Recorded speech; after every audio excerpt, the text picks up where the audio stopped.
अभी आपने देखा होगा कि देवबंद में अमीर खान मुत्तकी फॉरेन मिनिस्टर अफगानिस्तान के तालिबान के आए तो पूरा हुजूम देवबंद में इतना बड़ा था कि लोग चलते चलते थक गए, पैर में दर्द होने लगा। देवबंद इतना बड़ा है कि कोई अगर पैदल चलना चाहे तो पैर फूल जाएगा, इतना लंबा चौड़ा है। इस मुल्क के वजीर तालीम थे, उनका नाम था मौलाना अबुल कलाम आज़ाद। दुआ कीजिए अल्लाह उनकी कब्र को नूर से भर दे। वो देवबंद देखने के लिए जब आए तो पैदल घूम रहे थे, इधर घूम रहे थे, इधर मुआयना कर रहे थे, उधर मुआयना कर रहे थे। मुआयना हो रहा है, पैर फूल गया, पैर में दर्द होने लगा, पूरा सर भारी हो गया। उसके बाद हाथ जोड़ करके कहने लगे, मैं थक गया हूं, मेरा पैर दर्द कर रहा है, मेरी थकावट का इलाज करो। अब इतना बड़ा आलिम कह रहा है कि मेरी थकावट का इलाज करो, तो लोग समझे नहीं। कहा कि मैं कैसे इलाज करूं? कह रहे अल्लाह का बंदा, मेरी थकावट का इलाज ये है कि तुम अच्छे किसी कारी को कुरान पढ़ने के लिए बुलाओ, वो कुरान सुनाएगा और मेरी थकावट दूर हो जाएगी। रोम का एक बादशाह था, उसका नाम था कैसर। उसके सर में जब दर्द हुआ तो पूरी दुनिया के डॉक्टर को उसने बुलाया, लेकिन उसका दर्द नहीं छूटा। उतने आजिज आकर के हजरत उमर को खत लिखा, हुजूर करें तो क्या करें, मेरे सर का दर्द ही नहीं छूट रहा है। तो हजरत उमर ने एक टोपी भेज करके कहा कि इसको जैसे सर में लगाओगे तुम्हारा दर्द खत्म हो जाएगा।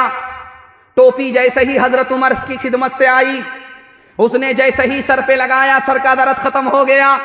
उसने आजमा करके देखा कि टोपी की वजह से दर्द खत्म हुआ है या किसी और वजह से। उसने टोपी को उतार करके देखा, दर्द शुरू हो गया। फिर टोपी को पहना, दर्द खत्म हो गया। उसने सोचा कि आखिर इस टोपी में जादू क्या है। कैंची लेकर के काट करके देखा, एक पर्ची निकली। पर्ची को खोल करके पढ़ा तो उसमें बिस्मिल्लाहिर्रहमानिर्रहीम लिखा हुआ था। उसने कहा कि बिस्मिल्लाहिर्रहमानिर्रहीम कुरान की एक आयत है, जब एक आयत का ये हाल है तो पूरे कुरान का क्या हाल होगा। जलसा चल रहा था, मुकर्रिर ने एक मसला बताया। हाथ जोड़ करके कहा कि दारू छोड़ दो, अल्लाह अपने हाथ से जन्नत में पिलाएगा। सुभान अल्लाह। दारू अगर नहीं छोड़ोगे, जन्नत में चले भी गए तो सब कुछ मिलेगा, दारू नहीं मिलेगी। एक आदमी बोला, बगल में शायर था, वो बोला कि यह बात गलत है, जो दारू वहां हराम नहीं है यहां हराम क्यों है।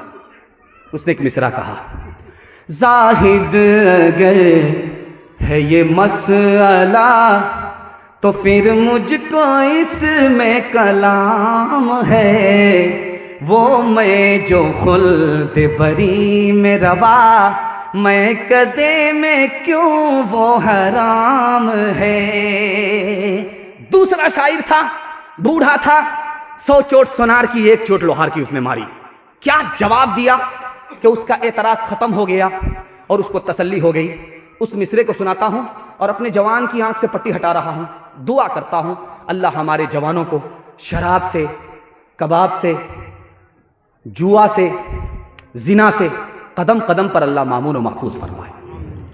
उसने कहा, तू भटक इधर उधर के ये, तू बहक न इधर उधर के ये, खुदा का अपना निज़ाम है, खुदा का अपना निज़ाम है। जो वो हुक्म दे तो हलाल है, जो वो हुक्म दे तो हराम है। जो वो हुक्म दे तो हलाल है, जो वो हुक्म दे तो हराम है।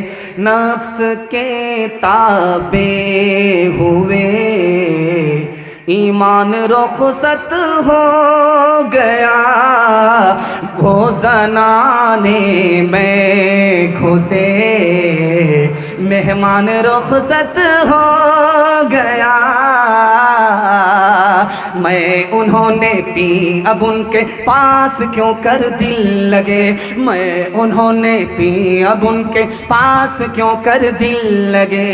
मैं उन्होंने पी अब उनके पास क्यों कर दिल लगे, जानवर एक रह गया, इंसान रुखसत हो गया, जानवर एक रह गया, इंसान रुखसत हो गया। मर्दों के हवाले से आखिरी पैगाम, ज़हमत तमाम। मैं जब मेहमान खाने में आया तो कारी कैसर साहब ने कहा कि मुफ्ती साहब ये पैगाम आना चाहिए, वो पैगाम आना चाहिए। मैं समझ गया कि ये बीमारी हर जगह है, जहाँ भी मुसलमान वहाँ ये बीमारी, कि हमारे घर का झगड़ा घर में हल होता ही नहीं है, सीधा अदालत में चला जाता है, और मरवाड़ियों का झगड़ा घर में हल हो जाता है, अदालत जाता ही नहीं है। हमारे घर में अगर कोई ऊपर जाए उसकी टांग खींच करके नीचे लाते हैं, बेटा इतनी जल्दी ऊपर जाने की जरूरत नहीं, बराबर बनो। और मरवाड़ियों में कोई नीचे गया तो सब लोग मिल करके उसको संभालते हैं। इसलिए वो तरक्की का आसमान छू रहे हैं और हम जिल्लत की पस्ती में जा रहे हैं। दुआ करता हूं अल्लाह हमारे घर में, घर घर में, मस्जिद में, मसलक में इत्तिहाद और इत्तिफाक का मज़ाहिरा फरमाए। यहां से लेकर के वहां तक सुनने के लिए तैयार, जोश के साथ हाथ उठाइए इंशाअल्लाह। अलीगढ़ 1875 में बनाया सर सैयद अहमद खान साहब ने। दुआ कीजिए अल्लाह उनकी कब्र को नूर से भर दे। सर सैयद अहमद खान साहब जब अलीगढ़ यूनिवर्सिटी बना रहे थे तो कुछ लोग उसके खिलाफ कुफ्र का फतवा ले रहे थे। सर सैयद अहमद खान साहब को लोग काफिर बता रहे थे, लेकिन सर सैयद अहमद साहब के ज़र्फ पर आप कुर्बान जाइए, उन्होंने मलामत करने वाले की कोई परवाह नहीं। सर सैयद अहमद खान साहब ने कहा, गोरखपुर के एक आलिम थे, उनका नाम था मौलवी अली बख्श। सर सैयद अहमद खान साहब के खिलाफ कुफ्र का फतवा लेने के लिए कहां चले गए? सीधा मक्का चले गए। जब सर सैयद अहमद खान साहब को पता चला कि कोई मुझको काफिर बनाने के लिए मक्का गया है, तो उन्होंने कितना खूबसूरत तबसरा किया, वो आपकी खिदमत में रखता हूं। अल्लाह ज़र्फ दे तो ऐसा ज़र्फ दे, इत्तिहाद दे, मोहब्बत दे तो ऐसी मोहब्बत, ऐसा इत्तिहाद दे। उन्होंने कहा कि मौलवी अली बख्श मेरे खिलाफ कुफ्र का फतवा लेने के लिए गोरखपुर से मक्का गए। वाह रे मेरा कुफ्र, मेरे कुफ्र के सदके में वो हाजी हो गए। सुभान अल्लाह, मेरा कुफ्र भी क्या कुफ्र है, किसी को हाजी बना देता है। स्कूल में कॉलेज में पढ़ाओ इन्हें, लेकिन आसार ज़माना भी दिखाओ इन्हें, लेकिन आसार ज़माना भी दिखाओ इन्हें, लेकिन बच्चों को अपने दीन से हरगिज़ न हटाओ। हर घर में कोई हाफिज़ कुरान बनाओ, हर घर में कोई हाफिज़ कुरान बनाओ। कुरान का पढ़ना तुम्हें जन्नत दिलाएगा, दुनिया की मुसीबत से सदा ये बचाएगा।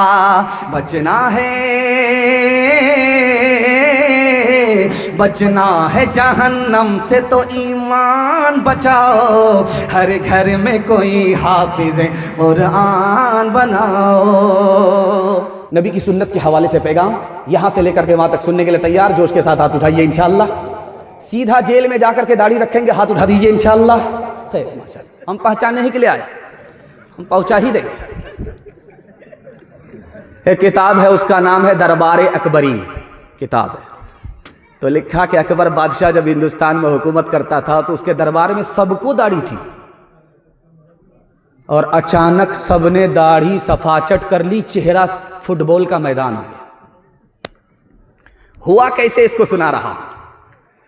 एक आलिम ने, दरबारी आलिम ने खड़े होकर के कहा कि हुजूर की खिदमत में एक सहाबी आए, गोद में बच्चा था, दुआ दिलाने के लिए लेकर के बच्चे को हुजूर की खिदमत में आए, तो अल्लाह के रसूल ने उस बच्चे का चेहरा देख करके कहा कि इसको तो मोछ भी नहीं है, दाढ़ी भी नहीं है, जन्नत में सबकी शक्ल ऐसी ही होगी। अब क्या था, बादल गरजा कहाँ, बरसा कहाँ, अगले दिन सब सफाचट हो गए, बच्चे के बाप सफाचट। अब रात में बच्चा परेशान कि ये बाप है कि माँ है। ये सुपौल है, सुपौल से आप यहां चलिए पंजाब जाइए, तो मैं आपको चैलेंज करता हूं, किसी भी पंजाबी को, सिख को भीख मांगता हुआ दिखाइए। आप नहीं दिखा सकते। सुपौल से चैलेंज है आपको, और देखते जाइए आंख फाड़ फाड़ करके, आप पंजाबी को, सिख को भीख मांगता हुआ नहीं देखें। लेकिन मुसलमान का हाल देखिएगा, हट्ठा कट्ठा उल्लू का पट्ठा। भीख का कटोरा लेकर के बोलेगा मौला के नाम पर दे दो, अल्लाह के नाम पर दे दो। पूछने वाले ने कहा, अरे शर्म नहीं आती भीख मांगते हो? का किस बात की शर्म? मेरा बाप नेशनल फकीर, मेरा दादा इंटरनेशनल फकीर, खानदानी पेशा।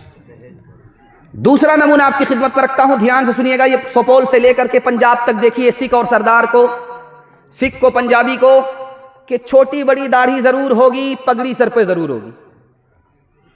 अब ये दाढ़ी किसकी सुन्नत है? नबी की सुन्नत है। ये पगड़ी किसकी सुन्नत है? नबी की सुन्नत है। जिंदा कौन कर रहा है? सिख और पंजाबी कर रहा है।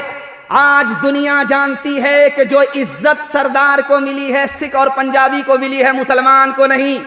एक नबी की सुन्नत को चेहरे पर सजाया, एक नबी की सुन्नत को सर का ताज बनाया। दुनिया पंजाबी नहीं कहती है, सरदार कहती है।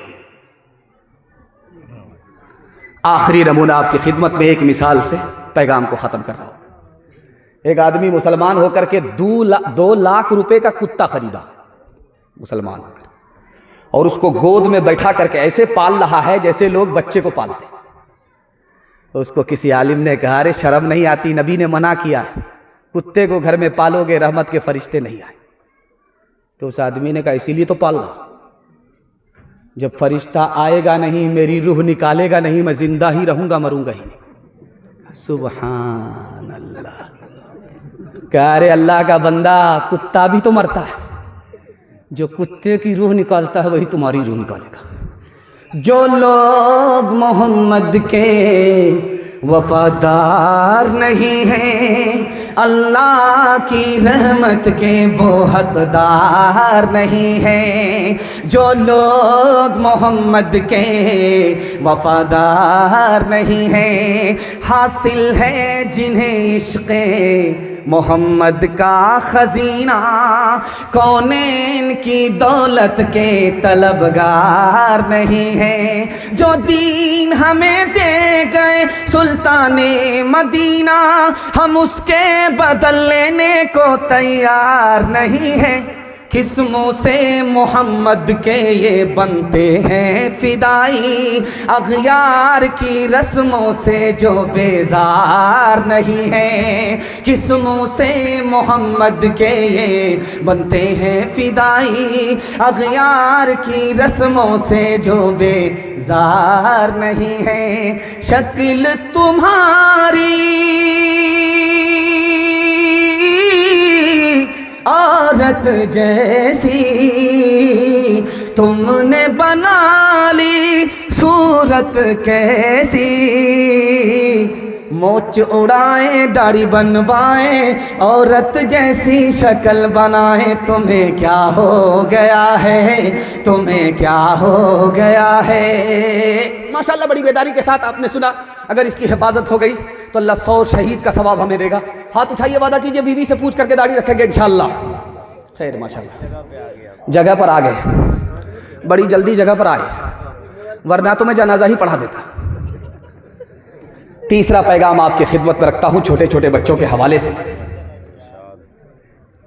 और आपके बच्चों को कबूलियत की घड़ी में, जबकि खुदा आसमान पर खुदा आ चुका है, दुआ करता हूं अल्लाह आपके बच्चों को इल्म से, हुनर से माला माल फरमाए, अच्छा इंसान बनाए, अच्छा मुसलमान बनाए। अल्लाह के रसूल के पास जब माल आता था तो मस्जिद में खड़े खड़े बांट देते थे। जब माल आया तो लेने वाला ही नहीं। अल्लाह के रसूल ने कहा, अबू हुरैरा दरवाजे पर जाओ, कोई मिले लेकर के आओ, ये माल उसे दे दो।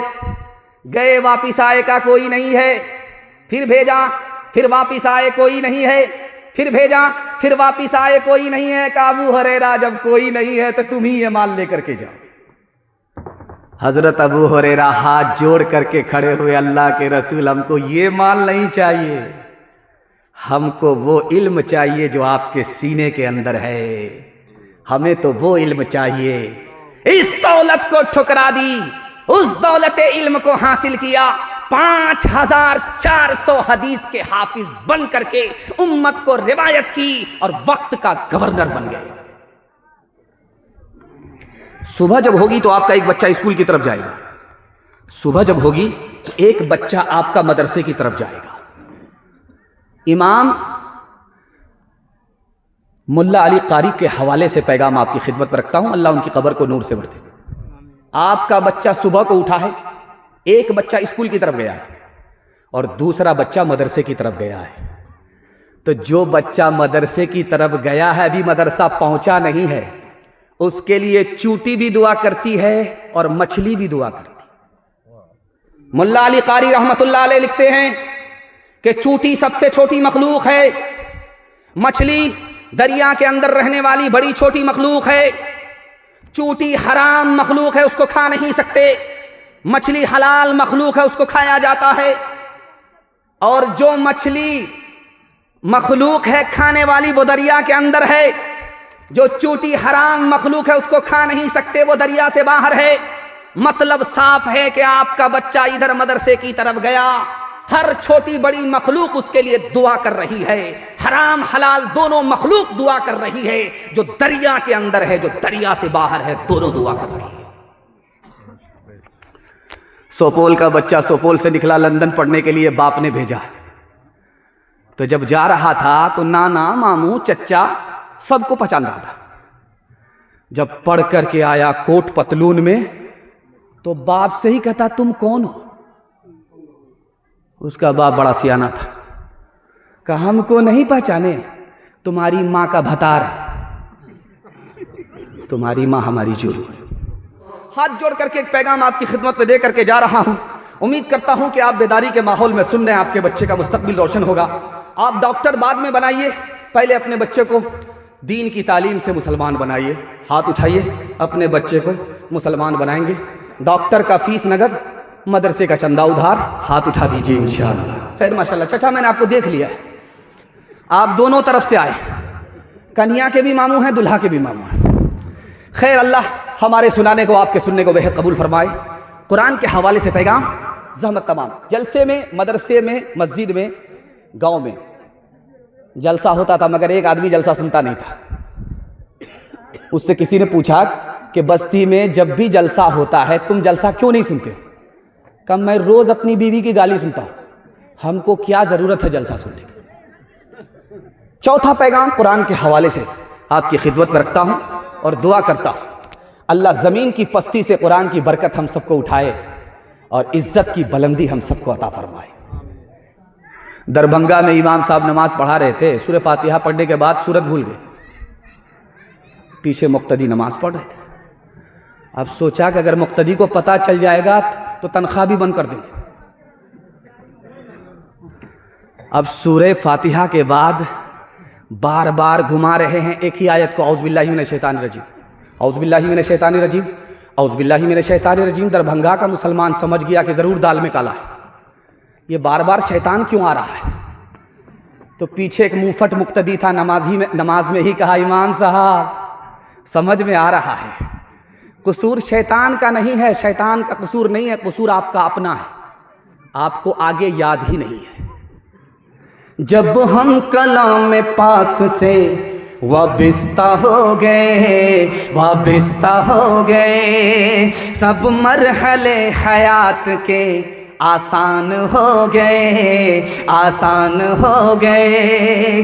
हाथों से अपने दामने कुरान छोड़ के, कुरान छोड़ के जिस समत हम गए हैं परेशान हो गए, परेशान हो गए। ताहा की,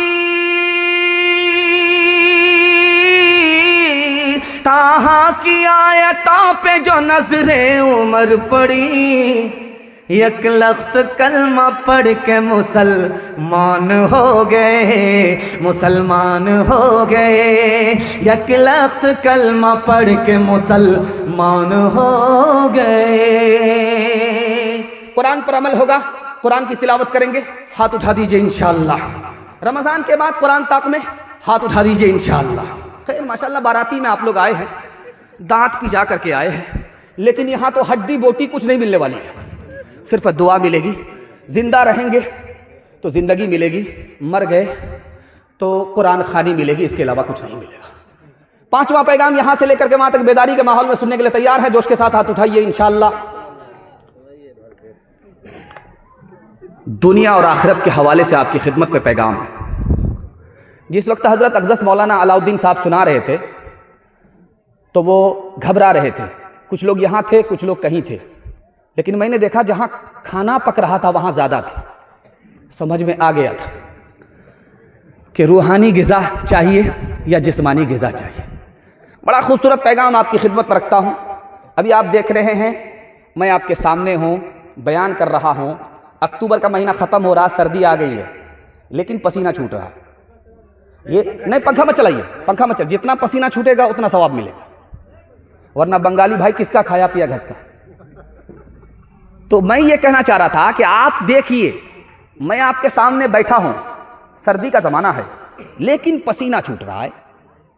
लेकिन मदीने में जब आप दोपहर के वक्त में मैदान में चलेंगे और आपके सर पर सूरज होगा तो ज़मीन ऐसे खोलती है जैसे चूल्हे पर हांडी खोलती।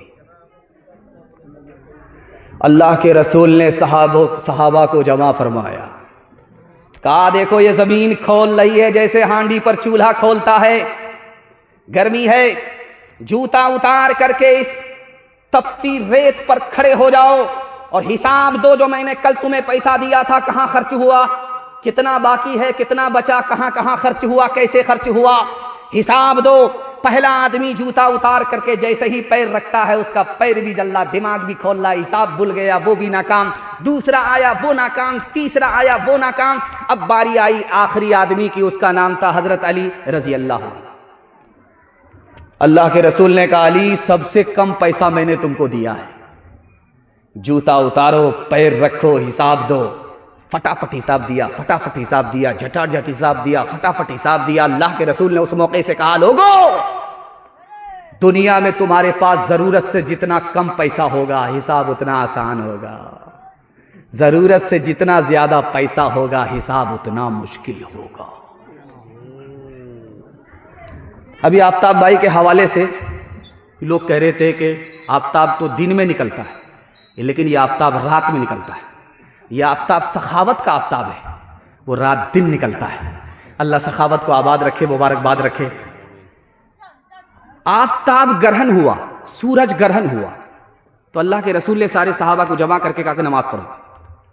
जो नमाज में जो दुआ आपने की उसमें अज़ाब कब्र से पनाह मांगी। तो इमाम राजी रहमतुल्लाह अलैह लिखते हैं कि ऐसा क्यों, सूरज ग्रहण हुआ है और अज़ाब कब्र से पनाह मांगी जा रही है। इमाम राजी लिखते हैं कि ऐसा इसलिए जब सूरज ग्रहण होता है तो जमीन पर अंधेरा होता है, उस जमीन के अंधेरे को देख करके रसूलुल्लाह को कब्र का अंधेरा याद आ गया, इसलिए नमाज में आपने अज़ाब कब्र से पनाह मांगी। एक बहरा आदमी था, उसको पता चला कि उसका समधी बीमार है। वो आया उसकी खैरियत लेने के लिए। वो सुनता तो कुछ नहीं है, सिर्फ बोलता है। तो उसने आकर के अपने समधी से पूछा क्या हाल है। उसके समधी ने खिसिया करके कहा मर रहा हूं। कहा सुबहान अल्लाह, मुबारक। बहरा आदमी है, कुछ सुनता तो है नहीं। उसने दूसरा सवाल पूछा कि क्या खा रहे हो। उसने गुस्से में कहा जहर खा रहा। कहा बहुत अच्छी दवाई है, रात दिन पाबंदी से खाते रहो। तीसरा सवाल उसने पूछा कि तुम्हारा कौन से डॉक्टर से इलाज चल रहा है। तो मूड में था नहीं बताने के, वो कह दिया कि मलकुल मौत से। तो बोला कि बहुत अच्छा डॉक्टर है, इतना बढ़िया इलाज करेगा कि पूरा इलाज करके ही छोड़ेगा। किसी गुलफाम को कफना रहा हूं, जनाजा हुस्न का दफना रहा हूँ, किसी गुलफाम को कफना रहा हूँ। जनाजा हुस्न का दफना रहा हूँ, लगाना दिल का उन फानी बुतों से, लगाना दिल का उन फानी बुतों से। अब बस है दिल को ये समझा रहा हूँ, अब बस है दिल को ये समझा रहा हूँ। माशाअल्लाह, बहुत अच्छा आपने सुना। एक बस्ती में जलसा जब ख़त्म हुआ तो लोग चले गए जलसा सुन करके, तो सब लोग बदल गए मगर एक आदमी बराबर गुनाह कर रहा है। उसको लोगों ने ताना मारा कि जलसा सुन करके क्या फ़ायदा हुआ, सब लोग बदल गए, तुम मगर नहीं बदले, बराबर गुनाह कर रहे हो। तो वो बोलता है कि सब कुछ वहीं माफ़ हो गया, इसलिए नए सिरे से गुनाह कर रहा। इसलिए इरादा कर लीजिए कि यहाँ भी बदलना है और मरते दम तक हालत को बदलते रहना है, अपनी इस्लाह करनी है। मौत से पहले इंशाअल्लाह मौत की तैयारी करेंगे। हाथ उठा दीजिए इंशाअल्लाह। 7 खून माफ़ है। मैं भी आपकी जगह होता, अचानक सवाल होता, मैं भी फंस जाता। घबराना नहीं, दायां बायां साथ आपको देते रहना है। आखिरी पैगाम जो अपने जलसे के हवाले से मैं इसको सबसे बड़ा पैगाम कहता हूँ, उसकी आप हिफाजत कर लीजिए। मैं गारंटी दे करके जा रहा हूँ, आपके हाथ पर भी पैसा, जेब में भी पैसा, घर में भी पैसा, ज़रूरत ख़त्म हो जाएगी, पैसा ख़त्म नहीं होगा। आपको सिर्फ 2 काम करने हैं, हलाल कमाना है, हिसाब से खर्च करना है। हलाल कमाएंगे, हिसाब से खर्च करेंगे। हाथ उठाइए इंशाअल्लाह। अभी कैसर राना साहब पढ़ रहे थे, कारी साहब, तो कह रहे थे कि जो इनाम मिलेगा मस्जिद में जाएगा। तो माशाअल्लाह आपने इनाम कम दिया, मस्जिद के नाम पर भी आपने इनाम कम दिया। लेकिन मैं एक बार इम्तिहान आपका और लूँगा, जब जलसा ख़त्म होने वाला होगा तो मस्जिद के नाम पर आपसे सदका लूँगा। तो सदका देंगे? हाथ उठा दीजिए इंशाअल्लाह। बड़ा खूबसूरत पैगाम आपकी खिदमत पर रखता हूँ। एक आदमी मस्जिद का पड़ोसी है, मस्जिद का कोना दबा लिया। किसी आलिम को जब पता चला, कहा कि मायूस मत हो, वो कोना उसके पूरे मकान को खींच लेगा। अभी 6 महीने गुजरे थे कि उस आदमी के घर में हादसा हुआ, उसने पूरा मकान बेच दिया। जिस आदमी ने ख़रीदा उसने मस्जिद में दाखिल कर दिया। दूसरे नमूने को बहुत ध्यान से सुनिएगा। बूढ़ा बाप लाठी पर बेटी के यहाँ आया, बेटी से कहा कि बेटी तुम मेरे बुढ़ापे का सहारा हो, मेरा तुम्हारे सिवा कोई नहीं है, अपने घर में रहने दो। बेटी ने कहा अभी निकलो, नहीं निकलोगे धक्के मार करके निकाल दूंगी। मोहल्ले के सारे लोग जमा हो गए। उस लड़की से कहा कि तुमको शर्म नहीं आती, तुम्हारा बाप है। कहा कि बाप से तो पूछो कि बाप को शर्म नहीं आती, मैं उसकी बेटी हूं। मेरा बाप इतना बड़ा सूदखोर है, दुनिया से सूद लेता है, लेकिन जब मुझे कर्जे की जरूरत पड़ी, मुसीबत में मैं गिरफ्तार हुई, तो मैंने बाप से कर्जा मांगा, मेरे बाप ने मुझे कर्जा दिया, लेकिन जब वापसी की बारी आई तो मेरे बाप ने मुझसे 1-1 रुपया कर्जे का सूद के साथ वसूल किया है। जब ये बाप मुझे नहीं पहचानता तो मैं भी इसको नहीं पहचानती। राज की बात यह है कि जब आदमी हराम खाता है तो सबकी निगाह से गिर जाता है। एक मिसाल पैगाम खत्म कर रहा हूं। सुपौल का आदमी 1 किलो दूध में 9 किलो पानी मिलाता था और जाकर के बेचता था। उससे लोग कहते थे यार इसमें तो दूध है ही नहीं, पानी है। तो वो कहता था इसमें तो दूध है नहीं, पानी है। तो वो कहता था मैं कसम खाता हूं मैंने पानी में दूध मिलाया है, दूध में पानी नहीं मिलाया। 99 दिन चोर के 1 दिन कोतवाल का। वो दूध बेच करके जब घर लौट रहा था तो उसके बटुए में पैसा था, साइकिल से जा रहा था। उसको पेशाब पखाने की जब हाजत हुई तो वो पाकड़ के दरख्त के नीचे साइकिल रखा, बटुआ रखा, हाजत पूरी करने के लिए तालाब में जब गया, वहां से वापिस आया तो देखा आंख बंद डब्बा गायब। साइकिल तो है, बटुआ है ही। उसने चारों तरफ देखा, नजर नहीं आया। सर जो ऊपर उठाया तो देखा कि वो बंदर के हाथ में बटुआ, और वो पैसा निकाल करके देख रहा कि असली है या जाली है। तो उसने जब उसको देखना शुरू किया तो एक सिक्का उसके हाथ से छूट करके पानी में बोला, गिरा और बोला टभाक। वो बोला कि कितना खूबसूरत दिवाली का पटाखा है, सुबहान अल्लाह। उसने दूसरा सिक्का निकाला, फिर गिराया टभाक। ये आदमी देख रहा है, इसका कलेजा सूख रहा, ये तो पूरा बटुआ खाली कर देगा ये दिवाली के धमाके के चक्कर में। इसने हाथ जोड़ करके कहा कि भाई साहब महाराज, तुम्हारे काम का वो सिक्का नहीं है, हमको लौटा दो, हम तुमको केला खिलाएंगे। तो बंदर को तरस आए, एक सिक्का इधर फेंके, एक सिक्का पानी में डाले। बटुआ जब खाली कर दिया तो इसने कहा कि महाराज समझ में आ गया, जो दूध का पैसा था वो ऊपर आया, जो पानी का पैसा था वो पानी में चला गया। झूठे टुकड़े खाकर बुढ़िया तब तक पानी पीती थी, मरती है तो मर जाने दो, पहले भी कब जीती थी, पहले भी कब जीती थी। जय हो पैसे वालों की, जय हो पैसे वालों की, गेहूं के दलालों की, इनका हद से बढ़ा मुनाफे, कुछ ही कम है डाके से, कुछ ही कम है डाके से। बरसों राम धड़ाके से, बुढ़िया मर गई फाके से।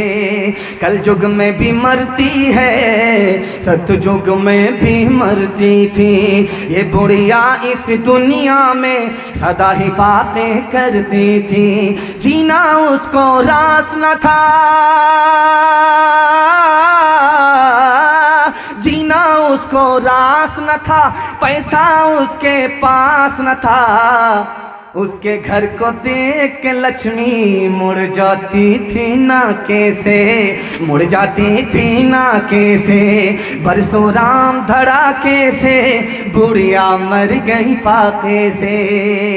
हाथ उठाइए, वादा कीजिए हलाल कमाएंगे, हिसाब से खर्च करेंगे इंशाअल्लाह।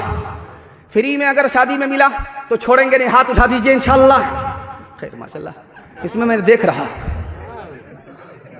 नीयत के कितने पक्के सब नजर आ रहा है।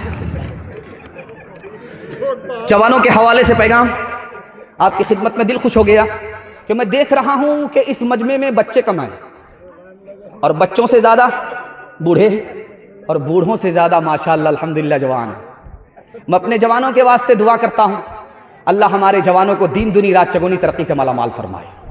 हमारे जवान यहां से लेकर के वहां तक सुनने के लिए तैयार, जोश के साथ हाथ उठाइए इंशाअल्लाह। रात में किसी वक्त में आप उठ करके देखिए और जमीन पर टॉर्च मारिए। आपके मोबाइल में टॉर्च होती है, आप उसको मारिए, रात में किसी वक्त में उठिए, जमीन पर मारिए, दीवार पर मारिए, तो कोई भी चीज हरकत में नहीं होगी सिवाय चूटी के। चूटी के सिवा हर चीज सुकून में है, सो रही है, मगर चूटी हरकत में है, सो नहीं रही। सुलेमान अलैहिस्सलाम ने जवानों से कहा कि जवानों जानते हो, रात में उठ करके देखो चूटी हरकत में है, दिन में देखो चूटी हरकत में है, दीवार पर देखो चूटी हरकत में है, जमीन पर देखो चूटी हरकत में है। जानते हो क्या करती है ये? चूटी को पता है कि सर्दी के लिए अभी कमाना है, चूटी को पता है कि बारिश के लिए अभी कमाना है। रात दिन मेहनत करके चूटी ने हलाल कमाया, खानदान को भी बचाया, जान को भी बचाया। इस महंगाई में अपनी जान खानदान को बचाना चाहते हो तो चूटी से सबक लो, रात दिन मेहनत करके हलाल कमाओ, ईमान भी बच जाएगा, जान भी बच जाएगी। एक जवान आया मस्जिद में और कहता है मालिक दे दो छप्पर फाड़ करके 56 करोड़ की चौथाई। हजरत उमर ने कहा ओ मजनू कौन सी दुआ कर रहा है? कहा कि हुजूर ये आशिक की दुआ है, आप इधर ध्यान मत दीजिए।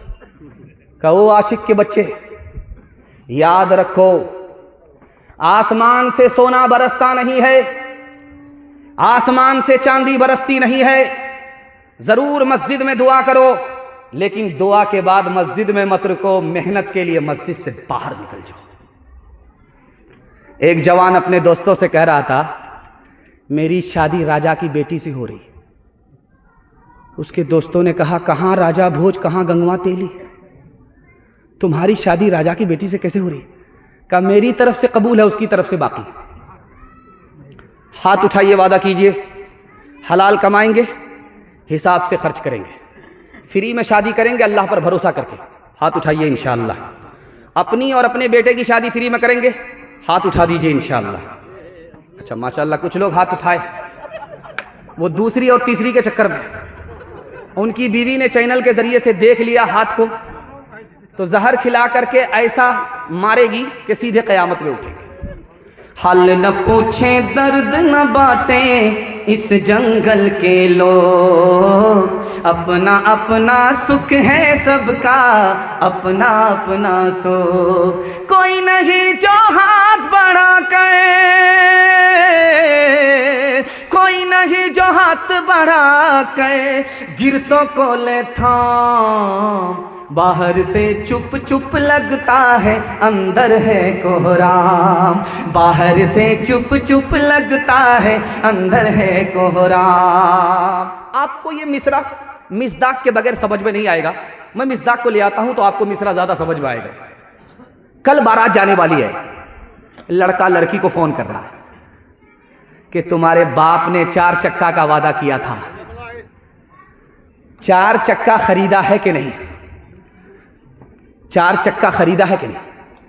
तो लड़की ने उसको तसल्ली दिया, अरे आप परेशान क्यों होते, शादी तो होने दीजिए, पीछे से दे देगा। मतलब उधार है, पीछे से दे देगा। अब उधार का नाम सुन करके उसका दिमाग ऐसा खराब हुआ कि तलवे का खून उसके दिमाग पर आया और वो खिसिया करके कहता है कि तुम्हारे बाप की औकात है 4 चक्का देने की। तो जैसा लड़का वैसी लड़की। लड़की ने कहा कि मेरे बाप की तो औकात है हवाई जहाज देने की, तुम बताओ कि तुम्हारे बाप की औकात है एयरपोर्ट बनाने की। हलवाई की दुकान नाना जी का फातिह। दीवारों के इस जंगल में भटक रहे इंसान, अपने अपने उलझे दामन झटक रहे इंसान। अपनी बीती छोड़ के आए, अपनी बीती छोड़ के आए, कौन किसी के काम। बाहर से चुप चुप लगता है, अंदर है कोहराम। बाहर से चुप चुप लगता है, अंदर है कोहराम। इतना डूब करके आपने सुना है कि महसूस होता है कि मैं आपको 2 घंटे भी सुनाता रहूं तो आपकी प्यास बाकी रहेगी, बुझेगी नहीं। और इतना गौर से आपने हमको देखा है कि मुझे डर लगता है कि कहीं आपकी नज़र न लग जाए, लेकिन मैं भी चालाक आदमी हूं, दम करके बैठा। लगाइए कितनी नज़र लगाते हैं आप। जवानों के हवाले से पैगाम और जहमत तमाम हमारे जवान दारू के हवाले से। अभी देख रहा था कि जब 4 चक्का से लोग आ रहे थे तो पुलिस वाले रोक करके कहते थे कि रोकिए, तो कागज नहीं देख रहे थे, डिग्गी देखते थे। डिग्गी में क्या है, कहीं वोट में दारू के बदले सौदा तो नहीं किया है। मतलब दारू को चेक किया, सिर्फ डिग्गी को चेक किया और कुछ नहीं, कागज को चेक नहीं किया। बस दारू के हवाले से 3 मिनट का पैगाम अपने जवानों के नाम देता हूं और हाथ जोड़ करके आपसे कहता हूं, आप सिर्फ दारू से बच जाइए, आपके खानदान को अल्लाह बचा लेगा। अगर आप नहीं बचे, आप तो तबाह होंगे, आपका खानदान भी तबाह हो जाएगा। इसको सामने रखिए। इतना बड़ा मजमा है जलसे का, कौन आदमी कैसा है 1 मिनट में अगर जानना चाहते हैं तो थर्मामीटर दे रहा हूं। इसमें कौन अच्छा आदमी है आपको देखना है, 1 लाइन में पता चल जाएगा। इसमें कौन बुरा आदमी है आपको 1 मिनट में पता चल जाएगा। मैं कसौटी दे रहा हूं, आप तजर्बा करके देखिए। जिस आदमी को देखना इस मजमे में अच्छा है या बुरा है, उसके दोस्त को देखिए। अगर उसका दोस्त नमाजी है, समझ जाइए ठीक ठाक आदमी है। अगर उसका दोस्त शराबी है, पियक्कड़ है, तो समझ जाइए कि ये ऊपर से फीट फाट है, नीचे से मकामा घाट है। एक सहाबी आए, कहा या रसूल अल्लाह, मुझे पता चला है कि शराब हराम हो गई है। कहा बिल्कुल सही है, शराब हराम हो गई। कहा या रसूल अल्लाह, मैं ये शराब किसी को वापस कर सकता हूं, जिससे खरीदा हूं उसको वापस कर सकता हूं? कहा बिल्कुल नहीं। कहा या रसूल अल्लाह, मुसलमान के लिए शराब हराम है, गैर मुस्लिम के लिए हलाल है, गैर मुस्लिम को दे सकता हूं? कहा बिल्कुल नहीं। कहा या रसूल अल्लाह मैं क्या करूं, मेरा तो पैसा डूब जाएगा, यतीमों का पैसा है, दारू खरीदा है तिजारत के लिए, करूं तो क्या करूं। अल्लाह के रसूल ने फरमाया चाहे यतीम के पैसे से खरीदे हो फिर भी किसी को दे नहीं सकते, किसी को दिला नहीं सकते, किसी से कीमत ले नहीं सकते। गरीब का पैसा है, यतीम का पैसा है, मैं अपनी जेब से भर दूंगा, लेकिन तुमको इजाजत नहीं दे सकता कि पियो और पिलाओ। आखिरी बात आपकी खिदमत पर रखता हूं, आपने मुझे इतना टाइम दे दिया है कि शायरों को बिल्कुल मुख्तसर वक्त मिला, और अगर वो लंबा करने के लिए जा रहे थे तो आप भी लंबा हो रहे थे। अल्लाह आपकी इस मोहब्बत को सलामत रखे। आपका रमज़ान का महीना गुजरा है, रमज़ान का महीना गुजरा है, तो चाहे पटना हो चाहे कलकत्ता हो, अलविदा जुमा में एक ऐलान हुआ है।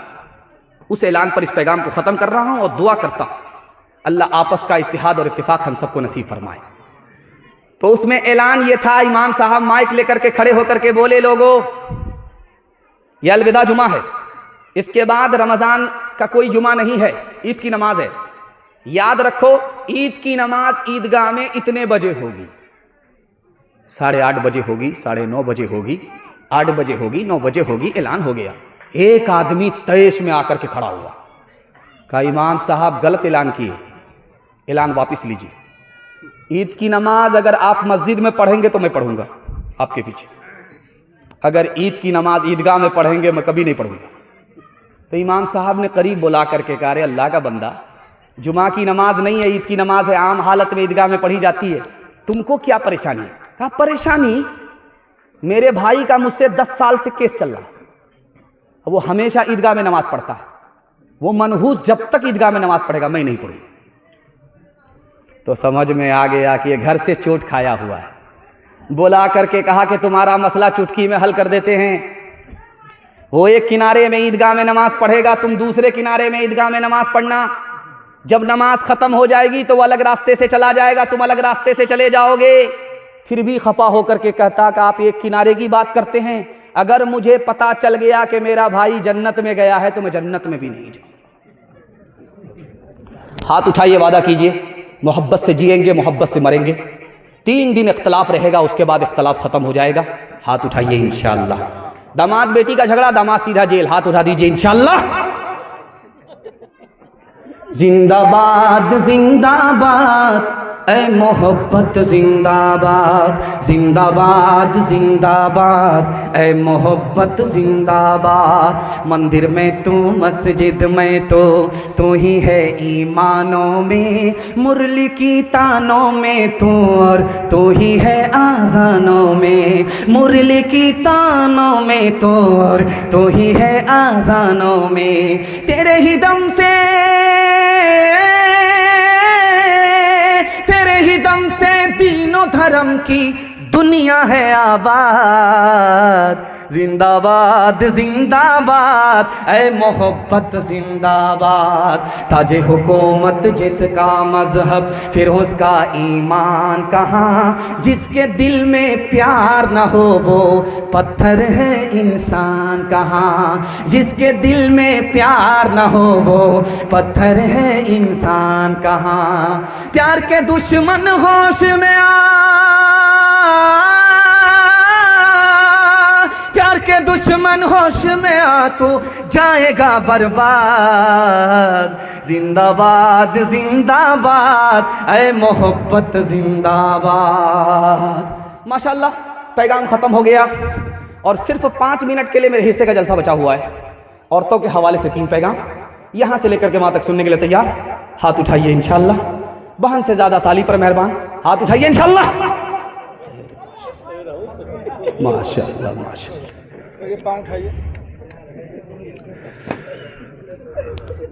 आज से 40 साल 50 साल पहले 2 चीज की हिफाजत होती थी घर के अंदर, 2 चीज की हिफाजत घर के अंदर होती थी। एक थी दौलत, उसकी हिफाजत भी घर के अंदर होती थी, और दूसरी चीज थी औरत, औरत की भी हिफाजत घर के अंदर होती थी। 40 साल गुजरने के बाद जमाना बदल गया। जो दौलत घर के अंदर थी वो घर से निकल करके बैंक में पहुंच गई। जो औरत घर के अंदर थी वो घर से निकल करके बाजार में पहुंच गई। न ईमान सलामत है, न आबरू की हिफाजत है। दूसरे नमूने को बहुत ध्यान से सुनिएगा। कुछ औरत को देखिएगा, समाज में बुर्का होता है जिस्म में, और चेहरे पे नकाब होता है। जिंदा रही, बुर्के के साथ रही, नकाब के साथ रही, इंतकाल कर गई तो वसीयत करके जा रही है कि मेरे जनाजे को दफन करना तो रात में दफन करना, ताकि लोगों को पता ना चले कि लंबी थी या नाटी थी या दुबली थी कि पतली थी। नसीहत करके जा रही है। लिखने वाले ने लिखा कि जानते हो ये बुर्का जो जिस्म के ऊपर है, चेहरे पर जो नकाब है, इस्लाम की जबान में इसको क्या कहा जाता है? सत्तारुल उयूब। सत्तारुल उयूब का मतलब है अगर ये औरत बुर्के के साथ दुनिया में जिंदा रही तो अल्लाह कदम कदम पर उसके ऐब को छुपाएगा। अगर ये औरत उसी हाल में मर गई तो अल्लाह इस पर्दे की वजह से, बुर्के की वजह से उसके एक एक गुनाह को माफ कर देगा। लड़की आगे आगे जा रही थी, लड़का पीछे था। तो लड़की ने पलट करके देखा, जान न पहचान, कहां से आए मेहमान? तो लड़का बोला मैं तुम्हारे ऊपर आशिक हूं। क्या आशिक के बच्चे अभी पता चल जाएगा कि तुम डुप्लीकेट हो कि ओरिजिनल हो, 2 मिनट में पता चल जाएगा। लड़की ने कहा कि अरे तुम मुझ पर क्या आशिक हो? मेरे पीछे जो मेरी बहन आ रही है मुझसे ज्यादा खूबसूरत है। अगर आशिक होना तो उसके ऊपर आशिक हो जाओ। अब ये मजनू इसको छोड़ करके उधर ताक झांक कर रहा है। लड़की ने दोनों गाल में 2 तमाचा मार करके बंदर की तरह लाल कर दिया। कहा कि तुम ओरिजिनल नहीं हो, डुप्लीकेट हो। अगर तुम मुझ पर आशिक होते तो मेरी तरफ ध्यान होता, दूसरे की तरफ ताक झांक नहीं करते। अपने घर की औरत की आबरू और ईमान की हम खुद हिफाजत करेंगे। हाथ उठाइए इंशाअल्लाह। खुली फिरती है जो आज़ाद वो खतरे में रहती हैं, हिफाजत से हमारी मुर्गियाँ डरबे में रहती हैं। बुजुर्गों की शराफत का भरम रखने में रहती हैं, हमेशा खानदानियों रते पर्दे में रहती हैं। खुला एक आसमां दे इनको उड़ने के लिए मौला, तमन्नाओं की चिड़िया ख्वाब के पिंजरे में रहती हैं। आखिरी पैगाम आपको कितनी दुआ दूं? मैं दुआ देना चाहता हूं दिल से, क्योंकि आप दुआ लेने वाले लोग नहीं हैं। आपने ऐसा काम किया है, सुन करके ऐसा हक अदा किया है कि दुआ देने वाले आपको दुआ देने पर मजबूर हो गए। मैं आपकी जवान बेटी के वास्ते दुआ करता हूं, कबूलियत की घड़ी में अल्लाह उसकी आबरू और ईमान की कदम कदम पर हिफाजत फरमाए। पाकिस्तान के एक आलिम थे, उनका नाम था अल्लामा शब्बीर अहमद उस्मानी। उन्होंने कहा कि आपको पता है दुनिया की जन्नत कहाँ है? दुनिया की जन्नत। तो लोगों ने कहा कि हजरत बताइए दुनिया की जन्नत कहाँ है? कहा कि दुनिया की जन्नत को अगर देखना चाहते हो, जैसा सुकून जन्नत में वैसा सुकून इस दुनिया की जन्नत में, जानते हो कहाँ है? तो मैं बता रहा हूं, जिस घर में बीवी एक हो, शौहर नेक हो, वो दुनिया की जन्नत है। उसमें ऐसा सुकून मिलता है जो जन्नत में मिला करता है। एक आदमी अल्लाह के यहां क़यामत में जब जाएगा तो अल्लाह फरिश्ते से पूछेगा इसके नामे अमाल को चेक करो, नेकी है? तो फरिश्ते इधर से उल्टा करके देखेंगे, उधर से उल्टा करके देखेंगे, हाथ जोड़ करके फरिश्ते कहेंगे मालिक एक भी नेकी नहीं है, गुनाह से नामे अमाल भरा हुआ। तो फरिश्ते कहेंगे अब इसके लिए क्या किया जाए? इसको जन्नत से निकाला जाए, जहन्नम में दाखिल किया जाए, या जन्नत और दोज़ख दोनों से अलग कर दिया जाए? मालिक इसके लिए क्या किया जाए? तो खुदा की तरफ से ऐलान होगा इसको जन्नत में दाखिल करो। चाहे नेकी नहीं है, लेकिन एक काम ये करता था, अपनी बीवी पर मेहरबान था, करम करता था, सितम नहीं करता था। अपने बच्चे पर मेहरबान था, करम करता था, सितम नहीं करता था। जलसा में एक मसला बताया आलिम दीन ने। अभी एक बात आपको बता रहा था कि कारी साहब जब खड़े हुए तो कहा, जब वो पढ़ रहे थे तो इनाम आ रहा था, जब मस्जिद का नाम आया तो इनाम रुक गया। आपको हैरत होगी कि ऐसा कैसा हुआ, लेकिन जो मुताला आपकी खिदमत पर रखता हूं आपका दिल मजबूत हो जाएगा। ऐसा हुआ क्यों? इनाम आ रहा था, बरस रहा था, लेकिन जैसे उन्होंने मस्जिद का नाम लिया इनाम रुक गया। बता रहा हूं, राज सुनिए। जब आदमी 10 रुपया लेकर के खड़ा होता है मस्जिद मदरसा में सदका देने के लिए, तो 70 शैतान उसको रोकता है। कितना? 70 शैतान उसको रोकता है। इसलिए आप देखेंगे कि मस्जिद का नाम आया तो लोग आए ही नहीं। जेब में पैसा ज़रूर था लेकिन नहीं आए, शैतान ने अपना काम कर दिया। 10 रुपया लेकर के कोई निकले सदका के लिए तो 70 शैतान रोकता है। 2 मिनट में आपका जलसा ख़त्म हो रहा है, 70 शैतान रोकता है। एक आदमी खड़ा हुआ 20 से बोला कि आज मैं 10,000 रुपया सदका खैरात करके आता हूं, देखता हूं कौन शैतान मुझको रोकता है। शैतान को पछाड़ करके मैं आ रहा हूं। वो जलसा से निकला, घर पहुंचा, जैसे उसने संदूक खोला 10,000 की गड्डी को हाथ में लिया, अब जेब में लेने वाला था, उसकी बीवी ने हाथ पकड़ लिया। कहां ले जा रहे हो? कहा सदका करने। कहा क्यों? कहा मौलाना ने मसला बताया। कहा तुम्हारी भी खैरियत लूंगा, तुम्हारे मौलवी भी खैरियत लूंगा, भलाई इसी में, जैसा जहां पैसा है वहीं रखो। अब वो वापिस आकर के मजमे में बैठ गया मुंह लटका करके। अब मौलाना ने कहा अरे सीना तान करके गए थे कि आज खैरात करके आऊंगा, 70 शैतान को शिकस्त दे करके आऊंगा, अरे वहां से आए मुंह लटका करके सर झुका करके क्यों बैठ गए? उसने कितनी प्यारी बात कही, उसने कहा कि 70 शैतान को शिकस्त दे करके आ रहा हूं। 70 शैतान को तो मैंने शिकस्त दे दिया, लेकिन शैतान की खाला से हार गया। कौन किसका हबीब होता है, कौन किसका रकीब होता है, कौन किसका यूं ही बन जाते हैं वहाँ रिश्ते, यूं ही बन जाते हैं वहाँ रिश्ते, जहाँ जिसका नसीब होता है, जहाँ जिसका। जलसा ख़त्म हो गया। मेरी आदत है जब मैं मजमे से खुश होता हूँ तो अपनी तरफ से फाव दे करके जाता हूँ। जब मछली लोग खरीदते हैं बराबर बराबर डंडी होती, फाव 2-4 तो दीजिए ना, 2-4 के चक्कर में 1.5 किलो कर लेते, 1 किलो का पैसा 1.5 किलो। वो फाव दे करके मैं आपकी खिदमत में, आपकी खिदमत से रुखसत होना चाहता हूँ। आप लोग सुनने के लिए तैयार हैं? माँ बाप की खिदमत करेंगे? माँ बाप मर गए, दुआएं मगफिरत करेंगे? हाथ उठाइए इंशाअल्लाह। बूढ़ा पीछे पीछे चल रहा था, जवान आ गया। अल्लाह के रसूल ने रोक करके पूछा ये बूढ़ा कौन है जिस तुम्हारे पीछे पीछे चल रहा है? कहा मेरा बाप है। कहा सुबहान अल्लाह।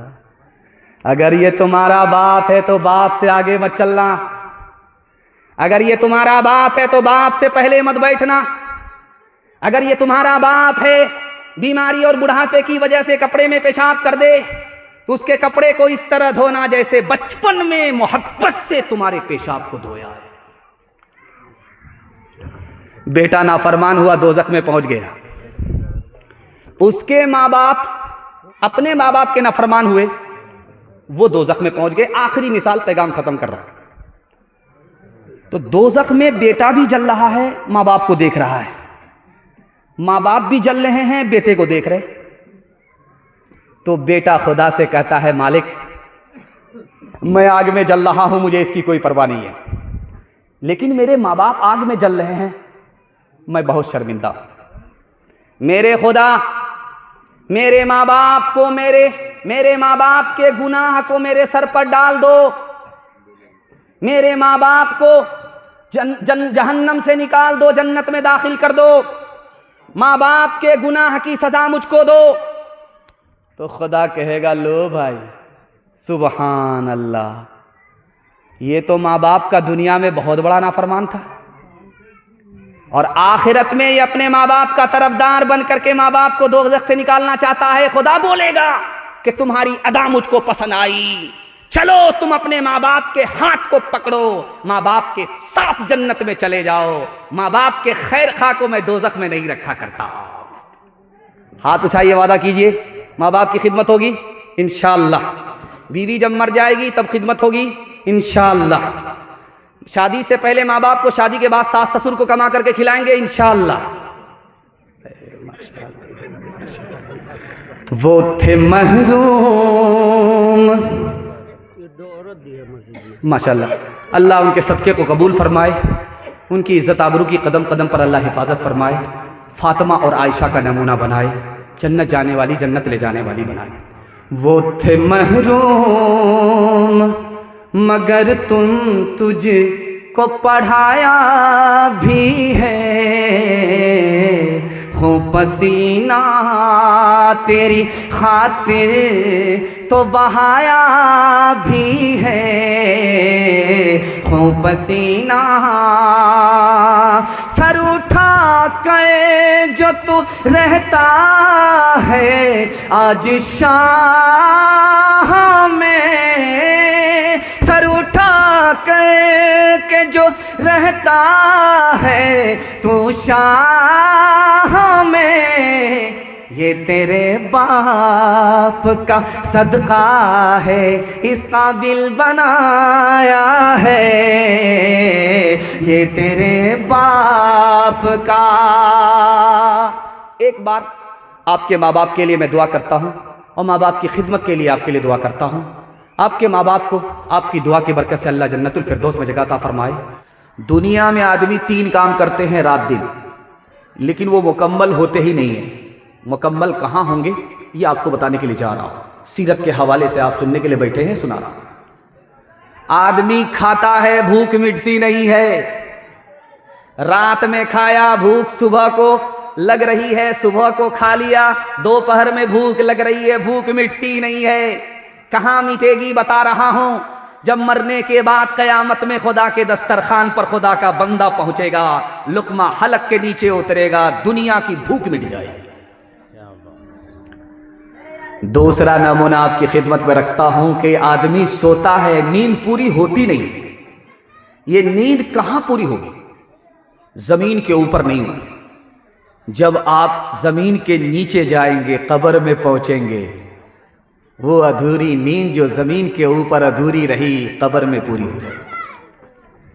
तीसरी चीज अल्लाह आपके इल्म में इजाफा फरमाए। प्यास कहां बुझेगी? तो लिखने वाले ने लिखा, प्यासा इंसान दुनिया में पीता रहता है, प्यास बुझती नहीं है, लेकिन मरने के बाद हौज़े कौसर पर पहुंचेगा, नबी के हाथ से जाम मिलेगा, हलक के नीचे उतरेगा, जन्नत में जाने तक प्यास बुझ जाएगी। हर इंसान के 3 वतन है। पहला वतन जहां वो पैदा हुआ, दूसरा वतन रूहानी, जहां मरने के बाद ईमान रहा तो जन्नत में पहुंचेगा, तीसरा वतन ईमानी। कहां है, किस जगह है, बता रहा हूं सीरत के हवाले से। जहां से हर मुसलमान को ईमान नसीब हुआ वो नबी का मदीना है, हमारा ईमानी वतन है। अल्लाह बार बार उसकी जियारत नसीब फरमाए। नबी की औलाद में बेटी भी बेटा भी, लेकिन बेटी जिंदा रही, बेटा इंतकाल कर गया। राज क्या है बता रहा हूं, उस पर पैगाम को खत्म कर रहा हूं, सवाल को खत्म कर रहा हूं। बेटा अगर जिंदा होता तो नबी बनता, अगर बेटा नबी बनता तो बाप आखिरी नबी नहीं होते, इसलिए बेटा इंतकाल कर गया।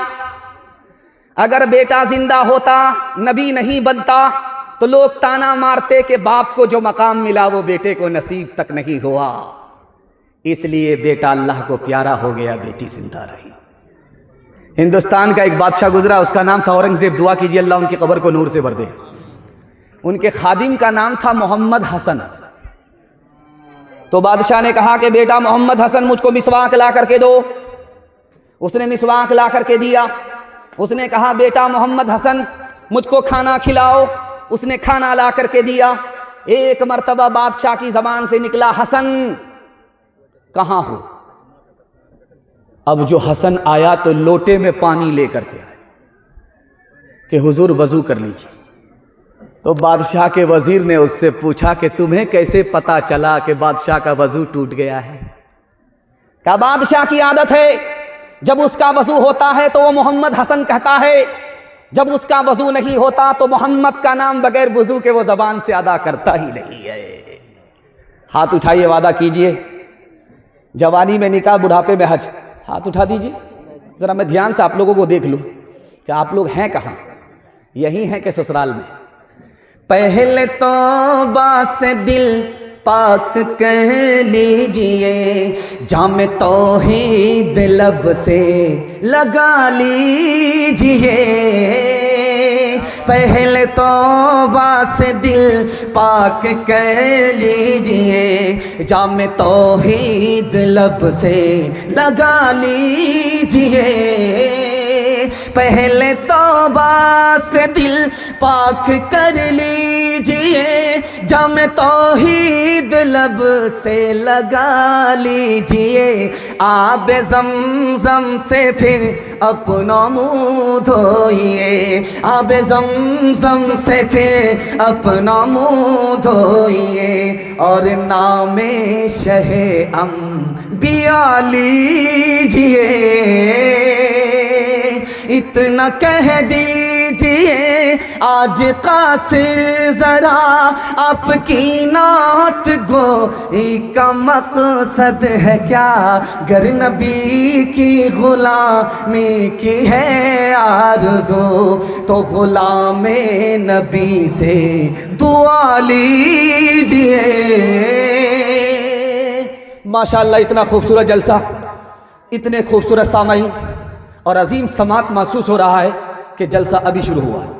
जब मैं आया था, मेहमान खाने में पहुंचा तो महसूस हुआ कि जलसा हो रहा है, लेकिन देखा कि शमियाना नहीं है तो समझ में आ गया जलसा नहीं है, मिलाद है। लेकिन जब यहाँ आया तब महसूस हुआ कि नहीं, मिलाद नहीं है, जलसा है। लेकिन मैंने सोचा कि अगर जलसा मिलाद होता तो मैं अगरबत्ती और मोमबत्ती दोनों साथ में लेकर के आता और दोनों को जला करके सबका एक साथ फातिहा कर देता, उसके बाद चला जाता।